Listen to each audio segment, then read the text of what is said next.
नमस्ते दोस्तों। स्वागत है आपका अपने चैनल डेली मॉक टेस्ट में।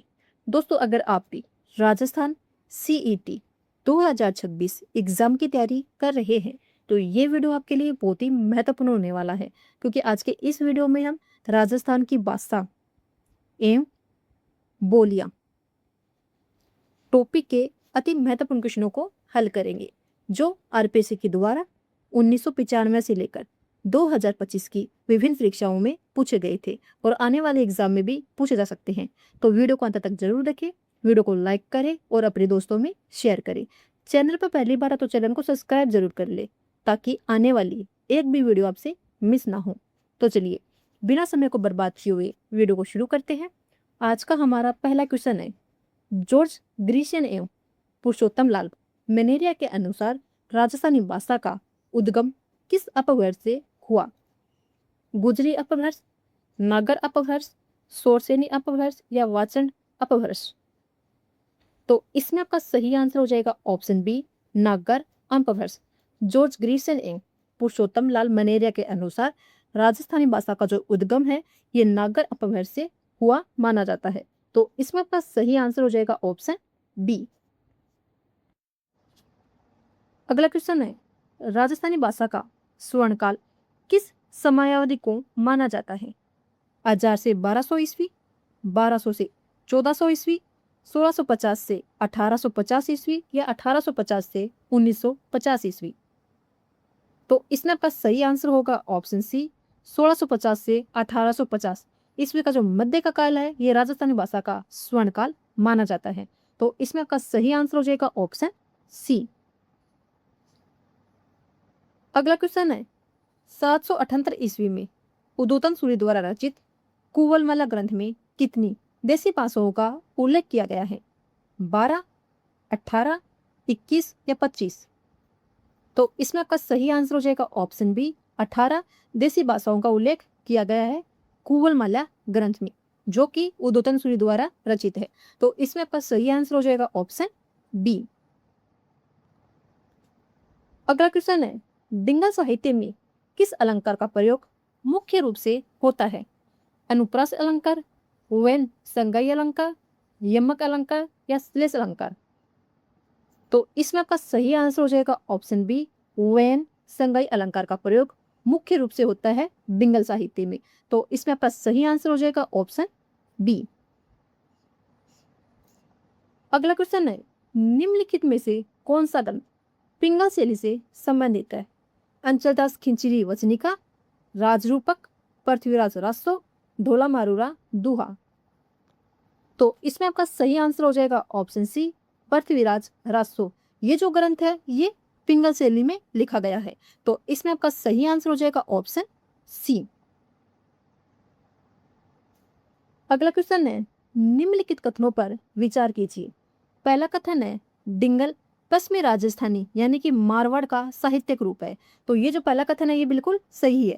डिंगल जो भाषा है ये पश्चिमी राजस्थानी का क्या है? साहित्यिक रूप है। दूसरा है, पिंगल पूर्वी राजस्थानी व ब्रज भाषा का मिश्रित साहित्यिक रूप है। तो ये भी बिल्कुल इसमें सही है।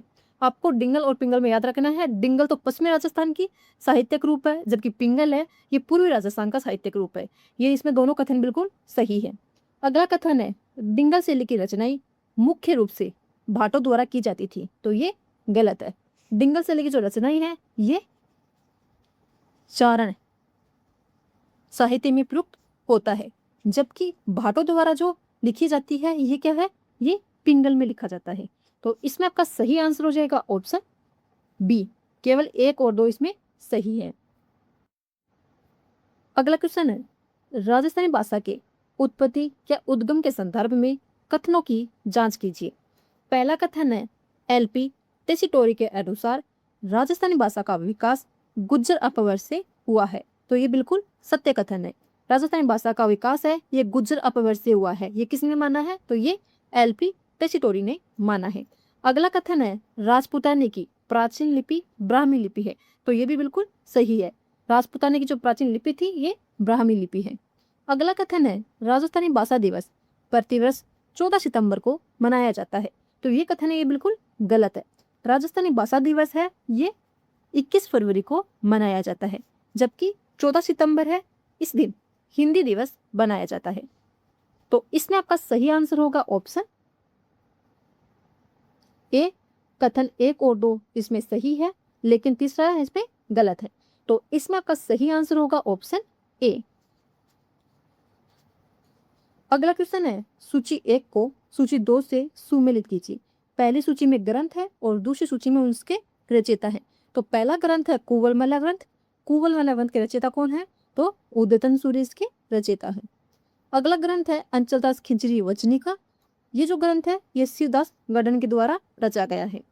अगला ग्रंथ है आईने अकबरी। आईने अकबरी है ये अबुल फजल के द्वारा लिखा गया है। अगला है ढोला मारोरा दोहा, ये कवि कल्लोल के द्वारा रचा गया है। तो इसमें आपका सही आंसर हो जाएगा ऑप्शन ए। अगला क्वेश्चन है, डिंगल साहित्य के अलंकार विधान के संबंध में कथनों को पढ़िए। पहला कथन है, डिंगल साहित्य का प्रमुख अलंकार वयन सगाई है। तो ये कथन है ये बिल्कुल सत्य है। डिंगल साहित्य है, इसमें जो प्रमुख रूप से अलंकार का प्रयोग हुआ है वो वयन संगाई है। दूसरा कथन है, वयन संगाई अलंकार में दोहा छंद का पहला और आखिरी शब्द एक समान अक्षर या वर्ण से शुरू होता है। तो ये भी बिल्कुल सही कथन है। वयन संगाई जो अलंकार है इसमें जो दोहा है छंद का पहला और आखिरी शब्द है एक समान अक्षर और वर्ण से इसमें शुरू होता है। तो इसमें आपका सही आंसर हो जाएगा ऑप्शन सी। कथन ए और बी दोनों ही इसमें सत्य हैं। अगला क्वेश्चन है, जॉर्ज इब्राहिम ग्रीशियन ने 1912 ईस्वी में अपनी किस पुस्तक में सर्वप्रथम राजस्थानी शब्द का प्रयोग किया था? Livingston survey of India, Rajasthan का इतिहास, a sketch of the Marwari language, Indian antiquary. तो इसमें आपका सही आंसर हो जाएगा option A. Livingston survey of India में जॉर्ज इब्राहिम ग्रीशियन ने राजस्थानी शब्द का प्रयोग किया था। तो इसमें आपका सही आंसर हो जाएगा ऑप्शन ए। क्वेश्चन है, जॉर्ज इब्राहिम ग्रीशियन ने राजस्थानी बोलियों को कुल कितने भागों में विभाजित किया है? 2 भागों में, 3 भागों में, 5 भागों में या 7 भागों में? तो इसमें आपका सही आंसर हो जाएगा ऑप्शन सी 5 भागों में। जॉर्ज इब्राहिम ग्रीशियन ने राजस्थानी बोलियों को कुल 5 भागों में विभाजित किया है। तो ये 5 भाग कौन कौन से हैं? तो ये पश्चिमी राजस्थानी जिसके अंतर्गत मारवाड़ी, मेवाड़ी, बागड़ी, डटकी, बीकानेरी, शेखावाटी और देववाड़ी बोली आती हैं। अगला है उत्तर पूर्वी राजस्थानी जिसके अंतर्गत मेवाती और अहिरवाटी बोली आती है। अगला है मध्य पूर्वी राजस्थानी जिसके अंतर्गत डुडाडी, तोरावटी और हाड़ौती बोली आती है। अगला है दक्षिणी पूर्वी राजस्थानी जिसके अंतर्गत रागड़ी और चंदावाड़ी बोली आती है। अंतिम है दक्षिणी राजस्थानी जिसके अंतर्गत निमाड़ी बोली आती है। अगला क्वेश्चन है, इटली के विद्वान एलपी टेसीटोरी ने राजस्थानी बोलियों को मुख्य रूप से कितने भागों में बांटा है? 2 भागों में, 3 भागों में, 4 भागों में या 5 भागों में? तो इसमें आपका सही आंसर हो जाएगा ऑप्शन ए 2 भागों में। इटली का विद्वान था एलपी टेसीटोरी, इन्होंने राजस्थानी बोलियों को 2 भागों में बांटा है। ये 2 भाग कौन कौन से हैं? तो पहला है पश्चिमी राजस्थानी जिसके अंतर्गत मारवाड़ी, शेखावाटी और डटकी बोली आती है, जबकि दूसरा है पूर्वी राजस्थानी जिसके अंतर्गत ढूंढाड़ी, हाड़ौती बोलियां आती हैं। अब आपको याद रखना है, एक तो इटली का विद्वान था एलपी टेसीटोरी, इसने राजस्थानी बोलियों को 2 भागों में बांटा है, जबकि एक विद्वान था जॉर्ज इब्राहिम ग्रीशियन, इन्होंने राजस्थान की जो भाषा है इसको 5 भागों में बांटा है। आपको दोनों याद रखना है। अगला क्वेश्चन है, सूची 1 को सूची 2 से सुमेलित कीजिए। पहली सूची में ग्रीशियन का वर्गीकरण है भाषाओं का और दूसरी सूची में उनसे संबंधित बोलियां हैं। मैंने ये आपको पहले ही बताया था। और इससे क्वेश्चन कैसे बनता है? तो क्वेश्चन इसमें ऐसे बनेगा। तो पहला कौन सा है? पश्चिमी राजस्थानी। तो पश्चिमी राजस्थानी जो बोली है उसके अंतर्गत कौन कौन सी बोली आती हैं? तो उसके अंतर्गत आती है मारवाड़ी, मेवाड़ी और बागड़ी। अगला भाग है मध्य पूर्वी राजस्थानी भाग है, इसके अंतर्गत कौन सी आती है? तो इसके अंतर्गत आती है ढूंढाड़ी, तोरावटी और हाड़ौती। अगला है दक्षिणी पूर्वी राजस्थानी। दक्षिणी पूर्वी राजस्थान के अंदर रागड़ी और सांधेवाड़ी आती है। और अगला है दक्षिण राजस्थान जिसके अंतर्गत एक ही बोली आती है और वो है निमाड़ी। तो इसमें आपका सही आंसर हो जाएगा ऑप्शन ए। अगला क्वेश्चन है, राजस्थानी भाषा की लिपि महाजनी या मूड़िया के आविष्कारकर्ता कौन माने जाते हैं?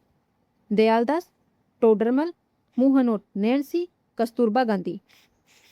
तो इसमें आपका सही आंसर हो जाएगा ऑप्शन बी, टोडरमल को। राजस्थान भाषा की एक लिपि है महाजनी, इसका आविष्कारकर्ता माना जाता है ये टोडरमल को। तो इसमें आपका सही आंसर हो जाएगा ऑप्शन बी।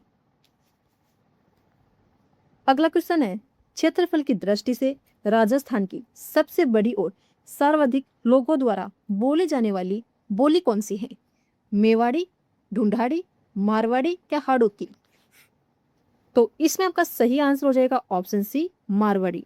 क्षेत्रफल की दृष्टि से राजस्थान की सबसे बड़ी बोली और सर्वाधिक लोगों द्वारा बोली जाने वाली जो बोली है वो मारवाड़ी बोली है। तो इसमें आपका सही आंसर हो जाएगा ऑप्शन सी। अगला क्वेश्चन है, राजिया सोरठा ग्रंथ की रचना किस भाषा या बोली में हुई है? मेवाड़ी, मारवाड़ी, अहिरवाटी या मालवी?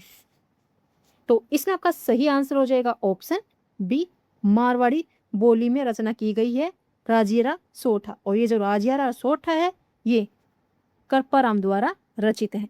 तो इसमें आपका सही आंसर हो जाएगा ऑप्शन बी, राजिया सोरठा। ये किसके द्वारा रचित है और कौन सी भाषा में रचित है? आपको दोनों फैक्ट याद रखनी है। अगला क्वेश्चन है, धावड़ी किस बोली की एक प्रमुख उपबोली है जो मुख्य रूप से उदयपुर में बोली जाती है? मारवाड़ी, मेवाड़ी, बागड़ी या शेखावाटी? तो इसमें आपका सही आंसर हो जाएगा ऑप्शन बी, मेवाड़ी। धावड़ी जो बोली है ये मेवाड़ी बोली की उपबोली है और ये जो धावड़ी है ये मुख्य रूप से उदयपुर जिले में बोली जाती है। तो इसमें आपका सही आंसर हो जाएगा ऑप्शन बी। अगला क्वेश्चन है, मेवाड़ी भाषा में योग सूत्र, भगवत गीता और सांख्य कारिका जैसे ग्रंथों की रचना किसके द्वारा की गई? महाराणा कुंभा, महाराज चतुर सिंह जी, करपाराम जी या मीराबाई? तो इसमें आपका सही आंसर हो जाएगा ऑप्शन बी, महाराज चतुर सिंह जी के द्वारा मेवाड़ी भाषा में योग सूत्र, भगवत गीता और सांख्य कारिका जैसे ग्रंथों की रचना की गई थी। तो इसमें आपका सही आंसर हो जाएगा ऑप्शन बी। अगला क्वेश्चन है, मारवाड़ी बोली के संदर्भ में निम्नलिखित कथनों पर विचार कीजिए। पहला कथन है, मारवाड़ी राजस्थान की प्राचीन भाषा तथा राजस्थान की मानक बोली है। तो यह कथन बिल्कुल सही है। मारवाड़ी राजस्थान की प्राचीन भाषा और मानक बोली है, यानी कि राजस्थान में सर्वाधिक लोगों के द्वारा बोली जाने वाली बोली है। तो यह कथन बिल्कुल सही है। अगला कथन है, मीराबाई की रचनाएं एवं जैन साहित्य मुख्य रूप से मारवाड़ी भाषा में रचित है। तो दूसरा कथन भी इसमें बिल्कुल सही है। मीराबाई की जो रचनाएं हैं और जैन साहित्य ये मुख्य रूप से मारवाड़ी भाषा में रचित है। अगला कथन है, मारवाड़ी का साहित्यिक रूप पिंगल कहलाता है। तो ये कथन बिल्कुल गलत है, क्योंकि जो मारवाड़ी का साहित्यिक रूप है ये डिंगल कहलाता है, न कि पिंगल। तो इसमें आपका सही आंसर हो जाएगा ऑप्शन बी, केवल 1 और 2 इसमें सही है। अगला क्वेश्चन है, उपबोलियों के सुमेलन से संबंधित कथनों की जांच कीजिए। पहला कथन है, देवड़ावाटी, खेराड़ी, थली, गोरवाड़ी, नागौरी, बीकानेरी और डटकी मारवाड़ी की उपबोलियां हैं। तो ये कथन इसमें बिल्कुल सही है। देवड़ावाटी, खेराड़ी, थली, गोरवाड़ी, नागौरी और बीकानेरी और डटकी ये सभी मारवाड़ी की ही उपबोलियां हैं। अगला कथन है, धावड़ी मेवाड़ी की उपबोलियां हैं। तो ये बिल्कुल सही है। धावड़ी है ये मेवाड़ी की ही उपबोली है जो मुख्य रूप से उदयपुर में बोली जाती है। तो इसमें आपका सही आंसर हो जाएगा ऑप्शन सी, कथन 1 और 2 दोनों ही इसमें सत्य हैं। अगला क्वेश्चन है, मेवाड़ी बोली और उसके साहित्य के संदर्भ में निम्नलिखित कथनों को पढ़िए। कथन ए है, मेवाड़ी बोली उदयपुर के आसपास वाले जिलों में बोली जाती है। तो कथन ए इसमें बिल्कुल सही है। मेवाड़ी बोली है ये उदयपुर के आसपास वाले जिलों में बोली जाती है। कथन बी है, महाराणा कुंभा द्वारा रचित संगीतात्मक एवं नाट्य ग्रंथ मेवाड़ी भाषा में ही लिखे गए हैं। तो ये कथन भी इसमें बिल्कुल सही है। महाराणा कुंभा द्वारा जो रचित संगीतात्मक एवं नाट्य ग्रंथ है ये मेवाड़ी भाषा में ही लिखे गए हैं। तो इसमें आपका सही आंसर हो जाएगा ऑप्शन सी, कथन ए और बी दोनों ही इसमें सत्य है। अगला क्वेश्चन है, जॉर्ज इब्राहिम ग्रीशिया ने किस बोली को भीली बोली कहा है? शेखावाटी को, बागड़ी, खेराड़ी या गोडवाड़ी? तो इसमें आपका सही आंसर हो जाएगा ऑप्शन बी, बागड़ी बोली को। जॉर्ज इब्राहिम ग्रीशिया ने बागड़ी बोली को भीली बोली भी कहा है। तो इसमें आपका सही आंसर हो जाएगा ऑप्शन बी। अगला क्वेश्चन है, संत माओजी की रचनाएं मुख्य रूप से किस भाषा या बोली में रचित है? मारवाड़ी में, ढूंढाड़ी, बागड़ी या हाड़ौती में? तो इसमें आपका सही आंसर हो जाएगा ऑप्शन सी, बागड़ी में। संत माओजी की रचनाएं हैं कि मुख्य रूप से बागड़ी भाषा में लिखी गई है। तो इसमें आपका सही आंसर होगा ऑप्शन सी। अगला क्वेश्चन है, खेराड़ी बोली निम्नलिखित में से किन बोलियों का मिश्रण है? ढूंढाड़ी, मेवाड़ी और हाड़ौती का, मारवाड़ी, मेवाड़ी और बागड़ी का, मेवाती, अहिरवाटी और ढूंढाड़ी का, मालवी, निम्बाड़ी और खड़ौती का? तो इसमें आपका सही आंसर हो जाएगा ऑप्शन ए, ढूंढाड़ी, मेवाड़ी और हाड़ौती का मिश्रण है खेराड़ी बोली। तो इसमें आपका सही आंसर हो जाएगा ऑप्शन ए।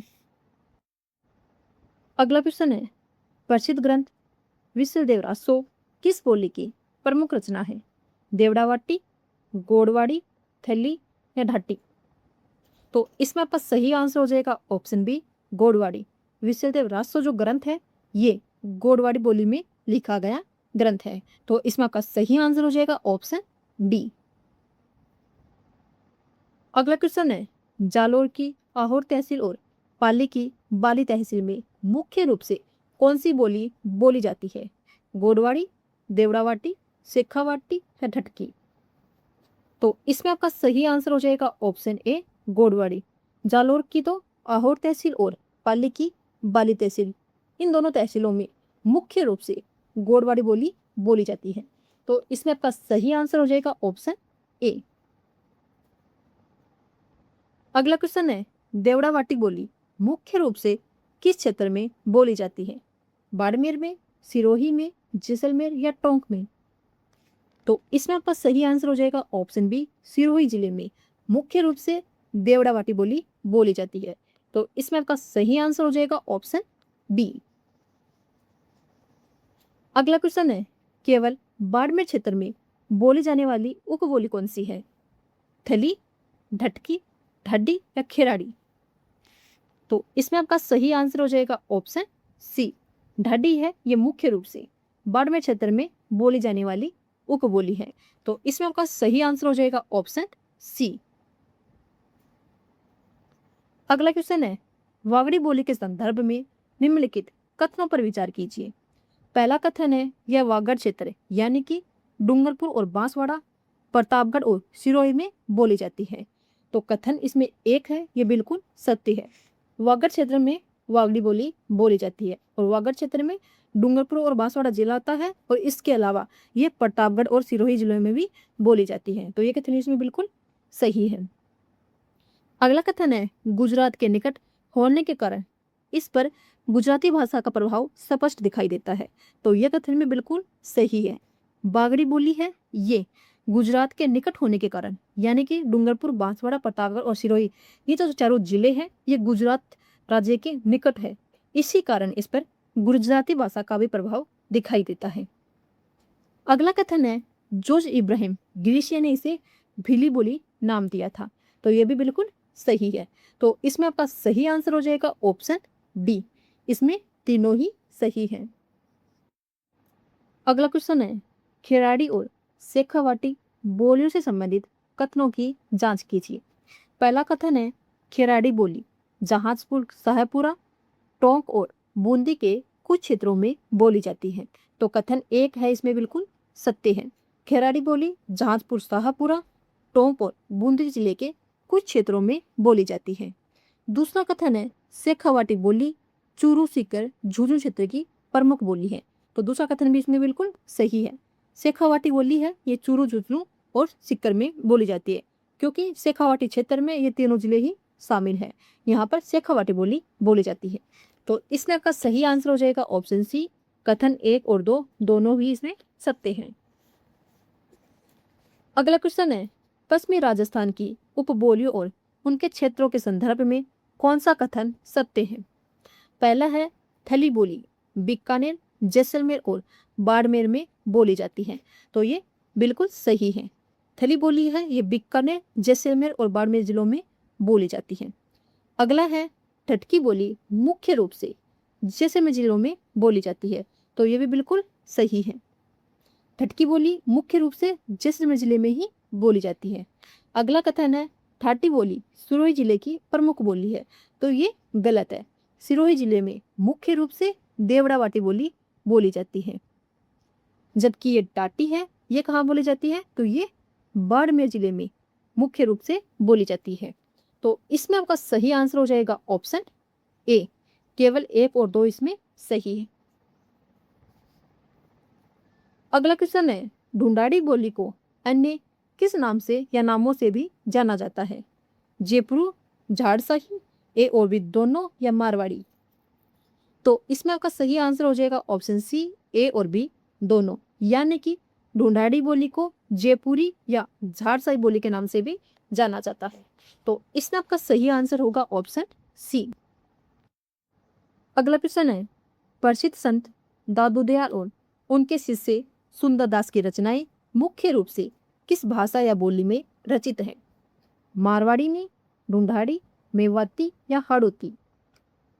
तो इसमें आपका सही आंसर होगा ऑप्शन बी, ढूंढाड़ी भाषा में रचित है संत दादू दयाल और उनके शिष्य सुंदरदास की रचनाएं।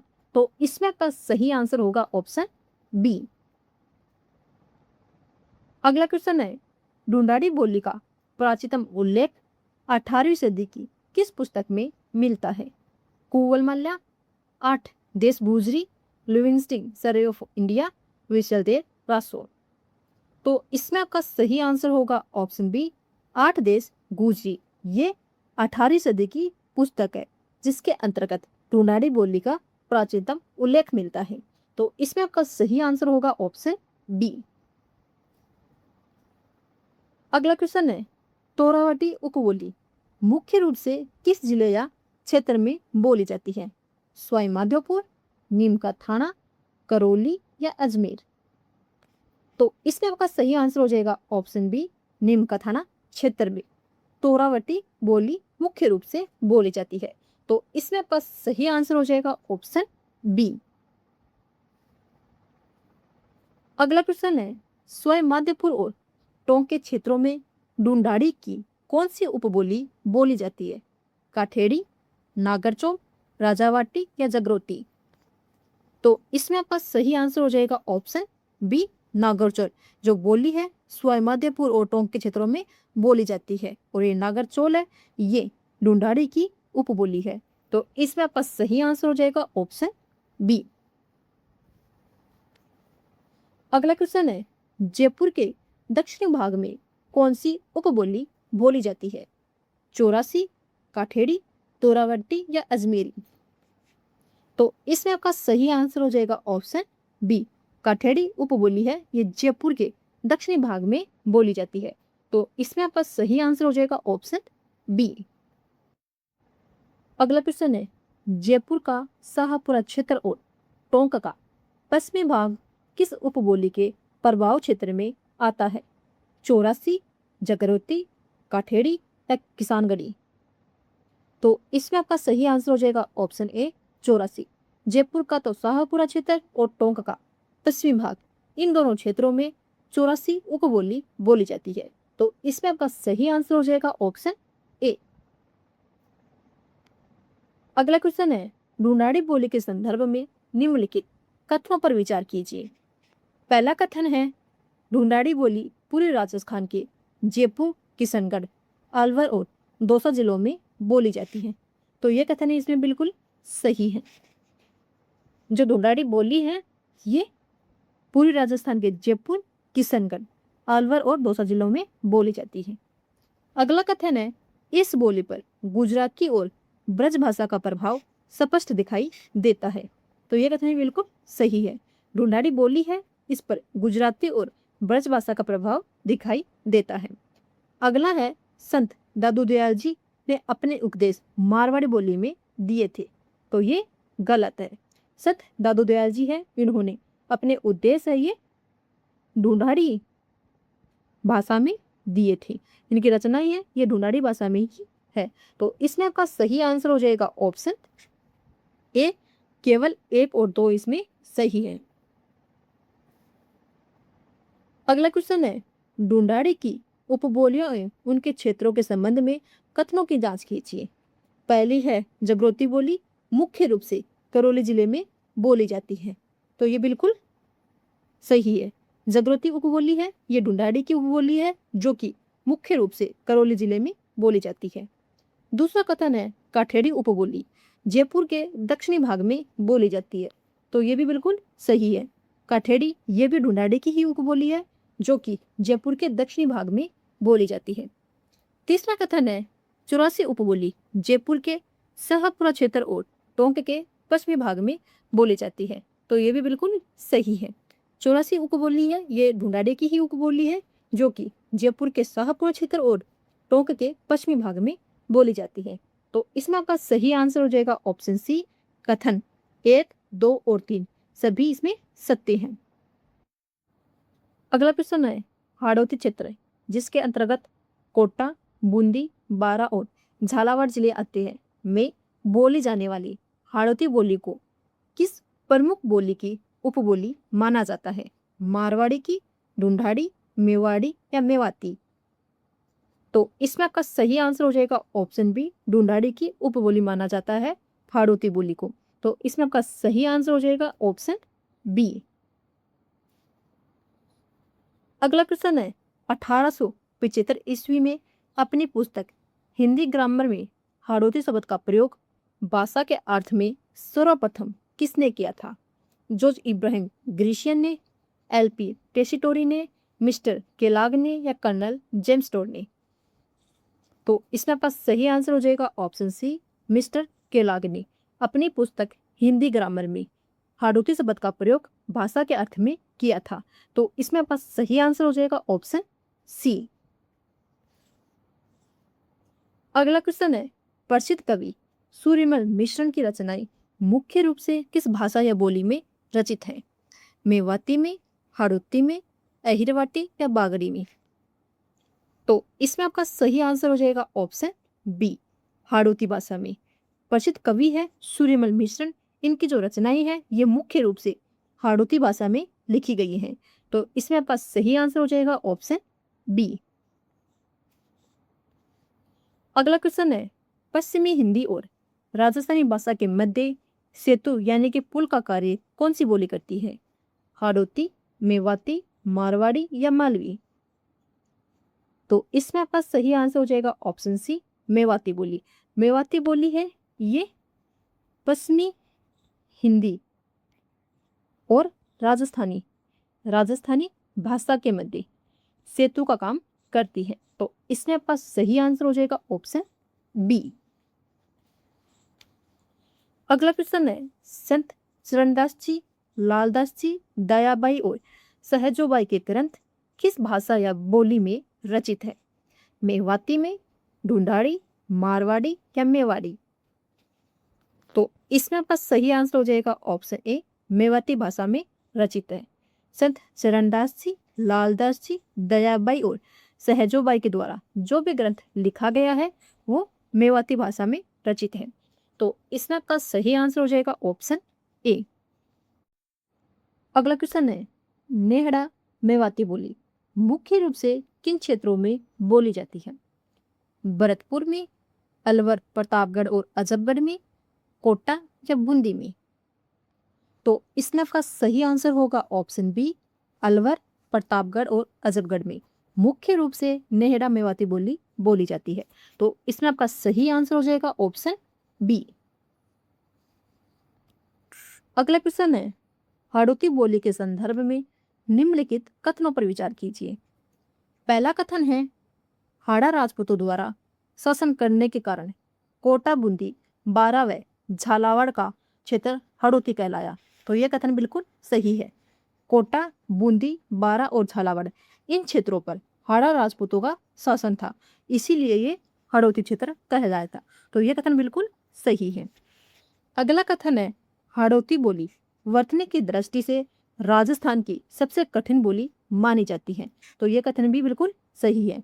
राजस्थान की सबसे कठिन बोली हाड़ौती बोली है जो कि मानी जाती है। अगला कथन है सूर्यमल मिश्र ने अपनी रचनाएं ढूंढाड़ी बोली में लिखी थी। तो ये गलत है। सूर्यमल मिश्र है, इन्होंने अपनी रचनाएं हैं ये हाड़ौती बोली में लिखी थी। तो इसमें आपका सही आंसर हो जाएगा ऑप्शन ए। केवल 1 और 2 इसमें सही है। अगला प्रश्न है मेवाती बोली के संदर्भ में निम्नलिखित कथनों की जांच कीजिए। पहला कथन है मेवाती बोली मेवात क्षेत्र में बोली जाती है तथा इस पर ब्रज भाषा का प्रभाव मिलता है। तो पहला कथन इसमें बिल्कुल सही है। मेवाती बोली मेवात क्षेत्र के अंतर्गत अलवर व भरतपुर जिले आते हैं। अलवर और भरतपुर जिले में मेवाती बोली बोली जाती है और मेवाती बोली पर ब्रज भाषा का प्रभाव स्पष्ट रूप से दिखाई देता है। अगला कथन है राठी, कठेर और मेहटा मेवाती की ही उपबोलियां हैं। तो ये कथन भी इसमें बिल्कुल सही है। मेवाती की उपबोलियां राठी है, कठेर और मेहटा, ये तीनों बोली है ये मेवाती की ही उपबोली है। तो इसमें आपका सही आंसर हो जाएगा ऑप्शन सी। कथन 1 और 2 दोनों ही इसमें सत्य हैं। अगला क्वेश्चन है निम्नलिखित कथनों को पढ़िए। कथन ए है मेवाती बोली पश्चिमी हिंदी और राजस्थानी के बीच समन्वय का कार्य करती है। कथन ए इसमें बिल्कुल सही है। मेवाती बोली है ये पश्चिमी हिंदी और राजस्थानी भाषा के बीच समन्वय यानी कि सेतु का कार्य करती है। कथन बी है संत लालदास जी और दयाबाई की रचनाएं हाड़ौती बोली में रचित हैं। तो कथन बी इसमें बिल्कुल गलत है। लालदास जी और दयाबाई की जो रचनाएं हैं ये मेवाती बोली में रचित है। तो इसमें आपका सही आंसर हो जाएगा ऑप्शन ए। केवल कथन ए ही इसमें सत्य है। अगला क्वेश्चन है मालवी बोली मुख्य रूप से मध्य प्रदेश के मालवा क्षेत्र के अलावा राजस्थान के किन दक्षिणी पूर्वी जिलों में बोली जाती है? कोटा, चित्तौड़गढ़, प्रतापगढ़ और झालावाड़ में, जयपुर, सीकर, झुंझुनू में, बाड़मेर, जैसलमेर और बीकानेर में, डूंगरपुर, बांसवाड़ा और सिरोही में। तो इसमें आपका सही आंसर हो जाएगा ऑप्शन ए। कोटा, चित्तौड़गढ़, प्रतापगढ़ और झालावाड़ जिले में मालवी बोली मुख्य रूप से बोली जाती है। तो इसमें आपका सही आंसर हो जाएगा ऑप्शन ए। अगला क्वेश्चन है किस बोली पर मराठी भाषा का स्पष्ट प्रभाव देखने को मिलता है? मेवाती पर, मालवी, शेखावाटी या अहिरवाटी? तो इसमें आपका सही आंसर हो जाएगा ऑप्शन बी। मालवी बोली पर मराठी भाषा का प्रभाव स्पष्ट रूप से देखने को मिलता है। तो इसमें आपका सही आंसर हो जाएगा ऑप्शन बी।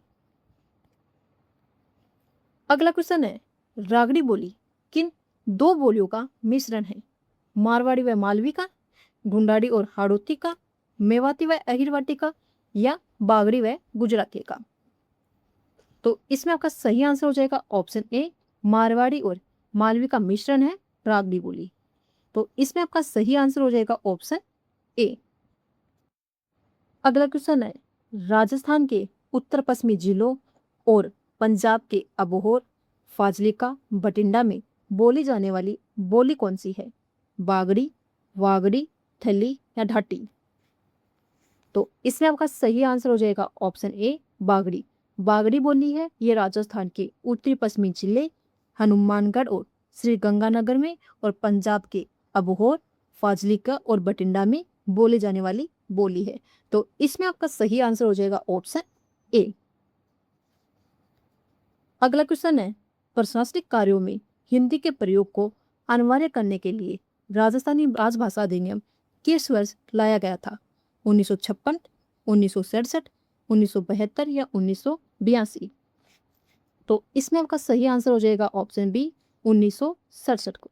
प्रशासनिक कार्यों में हिंदी के प्रयोग को अनिवार्य करने के लिए राजस्थानी राजभाषा अधिनियम 1967 को लाया गया था। तो इसमें आपका सही आंसर हो जाएगा ऑप्शन बी। अगला क्वेश्चन है अहिरवाटी बोली को अन्य किन नामों से भी जाना जाता है? राठी, हीरवाटी या हीरवाल, ए और बी दोनों या काठेड़ी? तो इसमें आपका सही आंसर होगा ऑप्शन सी। ए और बी दोनों।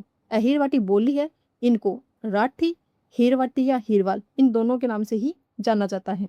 तो इसमें आपका सही आंसर हो जाएगा ऑप्शन सी।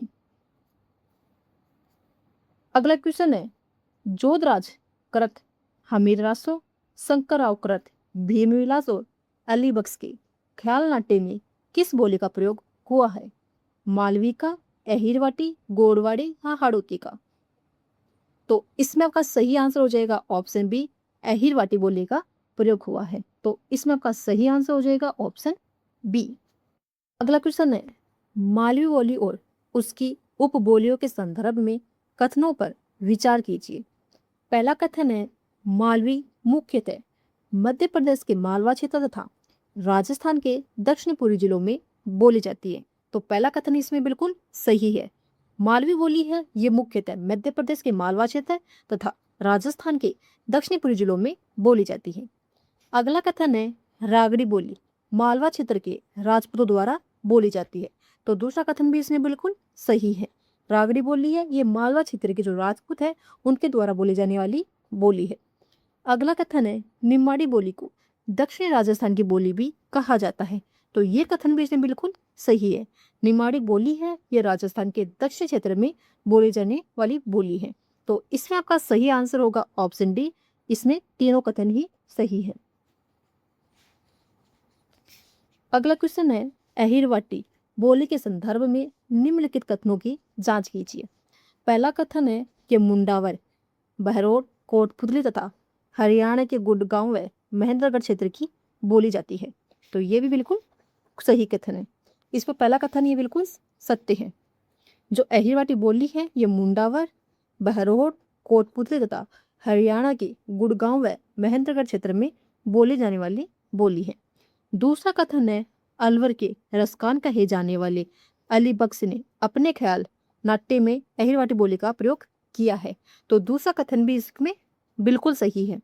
जो अली बख्श है इनके जो ख्याल नाट्य है वो भी अहिरवाटी बोली में लिखे गए हैं। तो इसमें आपका सही आंसर होगा ऑप्शन सी, कथन 1 और 2 इनमें दोनों ही सत्य हैं। तो दोस्तों आज के वीडियो में बस इतना ही। आई होप कि आपको वीडियो अच्छा लगा। वीडियो अच्छा लगा तो वीडियो को लाइक करना बिल्कुल भी ना भूलें। वीडियो को शेयर जरूर करें दोस्तों में, और चैनल में पहली बार हो तो चैनल को सब्सक्राइब जरूर कर लें ताकि आने वाली एक भी वीडियो आपसे मिस ना हो। धन्यवाद।